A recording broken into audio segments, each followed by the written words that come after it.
First of all, we have a claim to this land which is based on what is claimed to have been said by the Old Testament God.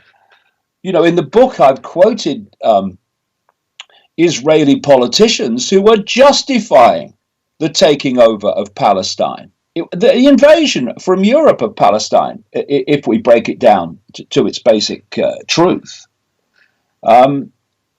That was justified because a God quoted in an Old Testament written by who knows when, in who knows what circumstances, said that that's how things are. So the whole foundation of the existence of Israel is based on nonsense. However, we are where we are now, and you know you can't at this point say to Israelis, Jewish people in Israel, you've all got to get out and leave and find somewhere else to live.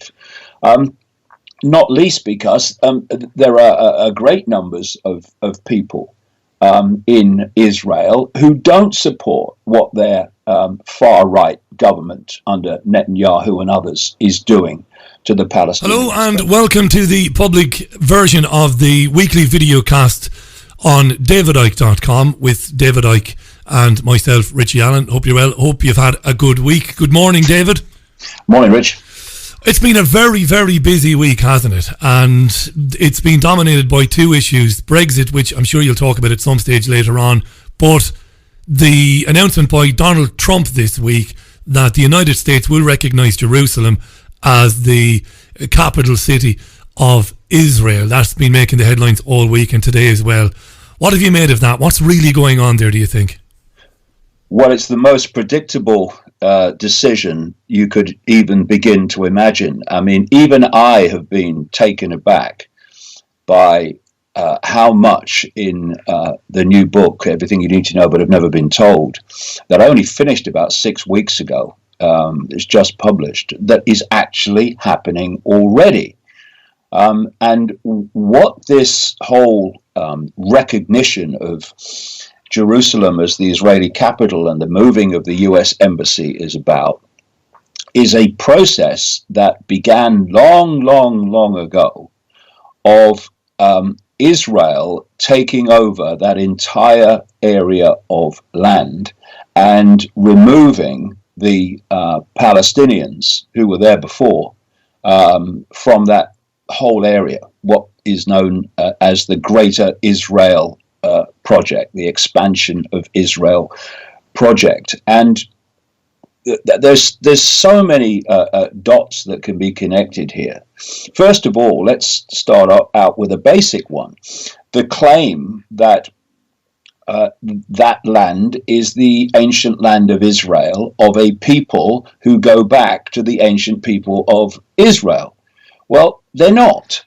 It's now well documented, not least by Israeli historians, that the overwhelming, vast majority, at least, of Jewish people today don't come from biblical Israel at all. They come from an area in the Caucasus and southern Russia, which was known as Khazar. And in 740 AD, there was a mass conversion of those people who weren't from Israel and weren't Jewish, a mass conversion to, or Jewish as we call them, they were a mass conversion to the religion of Judaism. And the Khazar king was known as the Kagan. This is why Kagan is such a common Jewish name today. And as the Khazar Empire broke up, then the people moved northwards. They moved into Eastern Europe and eventually into Western Europe.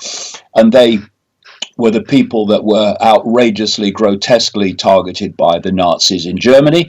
And as a result of that and massive manipulation by the House of Rothschild, great numbers of those people then were moved into what was then Palestine. The whole Balfour Declaration, in which the then very openly powerful Britain supported a homeland for Jewish people in Palestine, was actually a letter written by the Foreign Secretary, Lord Balfour, who was an inner circle initiate of a secret society in London called the Round Table. And he wrote that letter, that Balfour Declaration, which was so powerful in moving on this movement to take over that land of Palestine.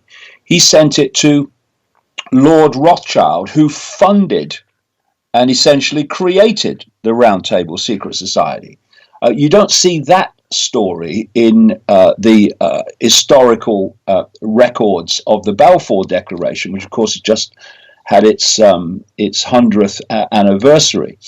So first of all, we have a claim to this land, which is based on what is claimed to have been said by the Old Testament God. You know, in the book I've quoted Israeli politicians who were justifying the taking over of Palestine, the invasion from Europe of Palestine, if we break it down to its basic truth. That was justified because a God quoted in an Old Testament written by who knows when, in who knows what circumstances, said that that's how things are. So the whole foundation of the existence of Israel is based on nonsense. However, we are where we are now, and you know you can't at this point say to Israelis, Jewish people in Israel, you've all got to get out and leave and find somewhere else to live. Not least because there are great numbers of people in Israel who don't support what their far-right government under Netanyahu and others is doing to the Palestinians. But if we are going to have, and if it was really desired from the Israeli regime's point of view and America's point of view, that there would be an end to the conflict and a coming together. A coming together means a living together. A living together means rights, the same rights for all parties. Now, that's the only way that this is going to be resolved, through fairness, through justice, and through everyone having the same rights as everyone else. Now, of course, that's not happening, and it's not happening for a simple reason. They don't want it to happen because they don't want a peaceful settlement. You see, this is the thing that I say people need to understand. I've got a headline in front of me talking about Trump opening the gates of hell, basically, in terms of violent reaction from the Arab world and Palestinian groups in response to this announcement this week, which they knew what would happen as a result of it. And this headline says, outrage from 1.5 billion Muslims throughout the world, and Hamas threatens new intifada as Trump says Jerusalem is Israel's capital. Now, to understand what's going on, we need to understand that that's exactly what they want. Because, you see, if you want a peaceful settlement, then you go down the road I'm talking about. But if you want an excuse to further acquire more and more of the land of Palestine until there's basically no Palestinians left there, then what you want is an excuse to do that. I mean, and the Israeli regime needs very little excuse. Very little. I mean, we've seen again with the Gaza mass murder that happens from time to time. That very, shall we say, coincidentally, just when this Israel regime wants another go at Gaza to bomb the innocent from the sky, then somebody or some people within Gaza start firing the equivalent of pop gun missiles into Israel, which hardly have the power to make a hole in the road. And in response to that comes state-of-the-art weaponry provided by the United States and the billions that it gives over to Israel every year. And it's the equivalent of someone throwing a stone at you, and then you respond with machine gun fire, and you say, I was only defending myself. That's right. So this is the equivalent of what happens. And what we're seeing here, again, is on one level, there are many levels to it, the manipulation of a hostile response against Israel that will then be used to justify the state-of-the-art weapons response to it, and the acquisition of more and more land. And this whole situation this week can really, and much of what's happened since Trump came to power, can only be understood from the perspective that the ultra-Zionist inner core that runs Israel and answers to the Rothschilds own Donald Trump. When they say jump, he breaks the Olympic high jump record. Yeah. This is the dynamics of it. They put him into power. I mean, his biggest backer was this guy, Sheldon Adelson, this Israeli American dual citizen, this casino magnate and media owner who is extremely close to the regime in Israel. And so he's put into power, and he's from day one virtually has given his administration over to ultra-Zionist American Israeli dual citizens to run his operation. The first thing he did, because you don't get the kind of money, millions and millions, that were given to him by people like Adelson, and there's no clause in the contract that says what they get back for it. That's right. It doesn't happen like that. Yeah. They are buying influence. They are buying the president. That's why they do it. And from day one, he handed the American economy over to the ultra-Zionist front, Goldman Sachs, with the Mnuchin, Stephen Mnuchin, as his Treasury Secretary. Another one, Carl Icke, a special advisor to the president on regulatory reform, and the director of the White House Economic Council is also an ultra-Zionist and former CEO, etc., of Goldman Sachs. And so the Treasury was handed over immediately, control of finance. And of course, the person nearest and closest to Trump, I say his handler, is his son-in-law, Jared Kushner. Now, he's been mentioned a few times in relation to this fake, ludicrous Russia investigation for talking to allegedly Russian contacts. But what this Russian investigation is doing into so-called Russian manipulation of the last US election, it's for two reasons. One, it's to stop any coming together between the United States and Russia. And two, it's to deflect where the real control is coming from, and that is Israel. I mean, Jared Kushner has known Benjamin Netanyahu virtually his entire life. Netanyahu was talked about sleeping in Kushner's bed when in the family home, because Netanyahu is very, very close friend of Kushner's father, Charles Kushner. And he's a real estate mogul who was jailed for illegal campaign contributions, tax evasion, and witness tampering. So he's in good company. Yeah. Sure, they get on like a house on fire. Nice guy, yeah.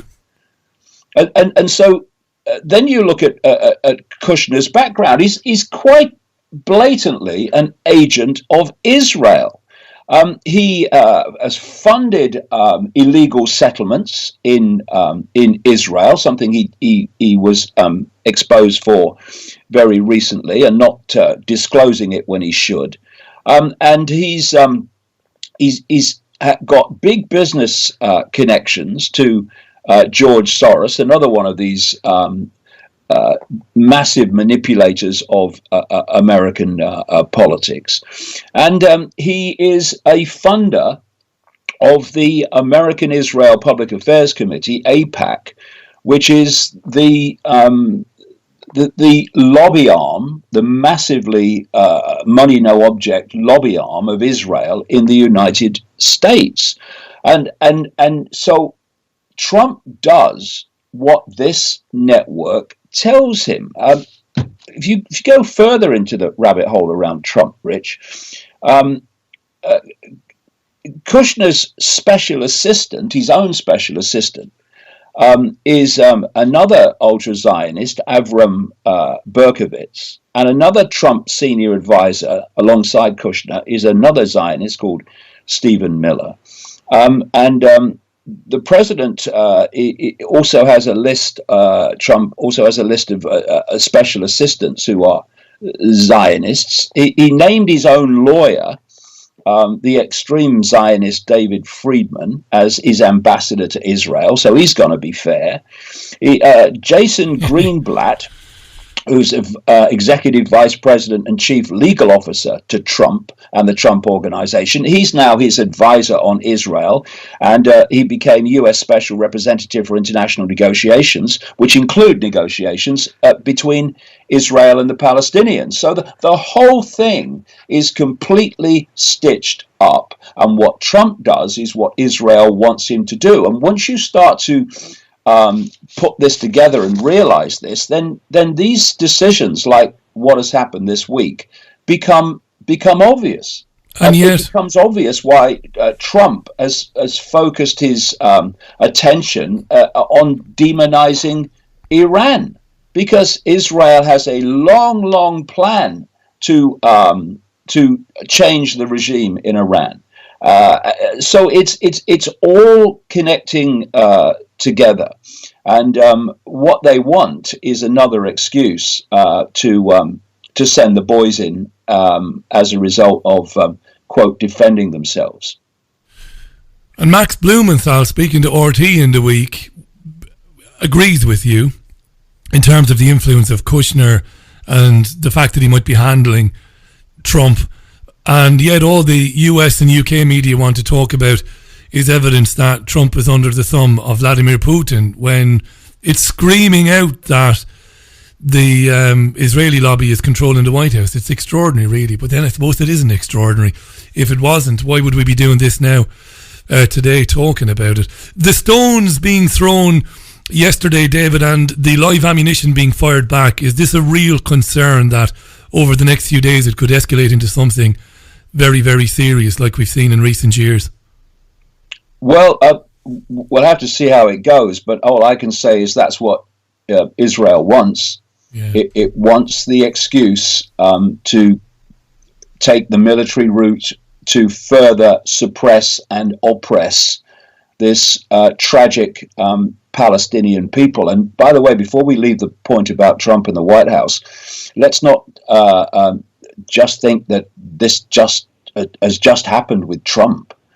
You look back to the Barack Obama administration, and the two key people that got him into power and ran his campaigns and basically made him the political quote success that he was, were Rahm Emanuel, who was his White House Mr. Fix-It, and now mayor of Chicago, and David Axelrod, who ran his two election campaigns. These people also answered to Israel. And when you look at, again, the sequence of events going back to the creation of Israel, and I've written this in my books, there was a distinct plan and policy, once Israel was established in 1948, to send people, agents of Israel, to America so that their children would be born as American citizens, who could then rightly get involved in politics without being seen as an outsider. And the classic case of that was Rahm Emanuel's father, who openly boasts about his involvement with Zionist terrorist groups that bombed Israel into existence and forced something like 800,000 Palestinians from their own land in terror. And he moved to America in this scheme, shall we say, and of course produced Rahm Emanuel. And we've just talked about what happened to him. He's got other sons that are involved in American society in different areas as well. But this is what the policy was. It was to see, if you know that if you want massive global influence, then you have to impact yourself upon those countries that have massive global influence. The first one you're going to head for is the United States, and you know, you've had Cynthia McKinney, the former Congresswoman, on your show, talking about the fact that when you run for office in America, a political office, then you are approached by the Zionist groups to, quote, sign the pledge to Israel, to sign the pledge that you will do everything that basically Israel wants, in truth. And if you don't sign the pledge, then you find that your ability to raise money to run for office is seriously curtailed. This is what is happening. And what we have, which is also very, very topical this week because of what we've uncovered and what's been on your show, is that there is a network of Zionist attack dog groups that answer ultimately to Israel, which are there to brand anyone who talks about this and exposes this as anti-Semitic, therefore enforcing upon them the pressure to be silenced. And all these things fit together. It's part of one web. So when, as you've had this week, an interview with the Irish journalist Kevin Myers, who had his journalistic career, a very, very long journalistic career, destroyed by these ultra-Zionist hate groups, like the Campaign Against Anti-Semitism, you see how far we've now gone and how advanced this now is, when a journalist who has shown himself in his writings over a long period of time to be pro-Israel and supportive of Israel has his career destroyed for being anti-Semitic, for what was an innocuous, to anyone with a smear of maturity and a smear of brain power, a innocuous article that he wrote, which mentioned how Jewish people were very good with money. But what this is doing, and if anyone listening to this has not listened to the Kevin Myers interview with Richie this week, then go to davidicke.com and I do advise you listen to it, because it is extraordinary when he's describing what happened to him, and not just what he says, but the fact that he's saying it, someone big time from the mainstream of journalism, and how his own newspaper, the Sunday Times, and his own profession turned on him, the political class turned on him, because there is a tyranny going on here of terrorizing people into silence to stop the sort of things we're talking about here from coming out. And what is happening is that while these Zionist hate groups deny that something is happening, Therefore, you're anti-Semitic if you say it. Week after week, proof that it's happening comes more and more to light, which is why the hysteria to silence people pointing that out is getting more and more hysterical. It is, but I think ultimately there's, in the last few weeks, particularly with what happened here in Manchester, and with the chain of evidence and emails between this group and the Derbyshire police, also to be found on davidicke.com, they're not, I think their day in the sun, this particular group anyway, is going to come to an end really soon. I think these guys have no idea what they'd bitten off. They've bitten off far more than they, could imagine that they could chew, to use that old saying. And it's coming to the surface now who these people are and what they're doing, David. I really believe that. Well, they operate in the shadows overwhelmingly, and they operate through the unquestioning media, who are terrified of them. Yeah. Let's not mess about. The mainstream media are terrified of these tiny ultra-Zionist hate groups, not least the CAA, because what happened to Kevin Myers has a number of levels in terms of the reason for it. And one of them is to say to mainstream journalists, if we can get him, we can get anybody.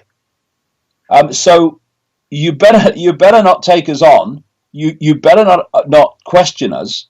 You better not question our destruction of freedom of speech. Because if you do, this is what happens. And it's in the end, it's the jelly-spined mainstream media, the jelly-spined ignorant political classes that allow these hate groups to prevail. And therefore, on the bigger picture, because it all connects, to allow things to happen in the world that suit Israel without the truth of why they're happening being exposed, because these hate groups are running around trying to silence everybody who even begins to question that Israel is not God's gift to everything that ever existed. But we are starting to turn the spotlight on these people. And when you do, it's a very dark and dirty corner that the light exposes. And we need to go on doing that, because no one, who else is going to do it? Who else has got the backbone to do it? Not the mainstream media. And because everything is connected to everything else, the spineless mainstream media is contributing to the disgusting treatment of Palestinians over this long period of time by being too terrified to expose the truth. And you've only got to look, Richie, when we're talking earlier about Trump being a creation of this ultra-Zionist lobby. When you realize that the moment that he was elected, Netanyahu pressed the button on a long list of expansions of illegal settlements in Palestinian land, because he knew he was going to get no resistance from this incoming president, because they owned them, and thus the building in illegal settlements, illegal under international law, has got faster and faster and faster. More and more Palestinians are being kicked out of the homes they've lived in for generations to make room for them. And I've got a story in front of me here from today on davidicke.com. Emboldened by US President Donald Trump's recognition of Jerusalem as Israel's capital, the Israeli regime is planning to push ahead with plans to build around 14,000 new settler units in the city of Jerusalem. And they are doing this because they know they're not going to get any resistance, because they own the President of the United States. This is the reality that we're facing. And what these hate groups are there specifically to stop being exposed. Welcome again, people, to the greatest channel in the world. And this video was done 5 years ago. 5 year, people. And it's so relevant. But I want to touch on this whole ceasefire in Gaza and this whole peace deal and people celebrating and say, give Trump credit. Well, you guys not giving Trump any credit, and Trump deserve credit. People, remember, there was a genocide going on. Still going on, if you ask me. Still going on, and because these guys get what they want or reach the point that they can ease down and ease off the bombings, that all of a sudden we're supposed to give these people credit? That's what you're saying to me. That's what you're saying to me. They have reached that stage where they can ease down people. Ease down. So this is no accomplishment. This is no achievement. What? Close to 3 years or so? They have been bombing relentlessly. Relentlessly, people. And all of a sudden we should give these guys credit. Ease down the pressure. And the war is done, man. Ease off that. Come off that topic. No, we won't. These people are illegal. Illegal aliens. That's what they call other people. They're illegal aliens. So where's the ice for these people? Where's the ice? Where's the ice? Where's the ice? Because they're illegal people, criminals, evil. Evilest people. This group of people who want to control the world, who want to control everything, dictate everything to us. So this is the stage you're at, people. This is the stage. I know it's loaded, it's a lot.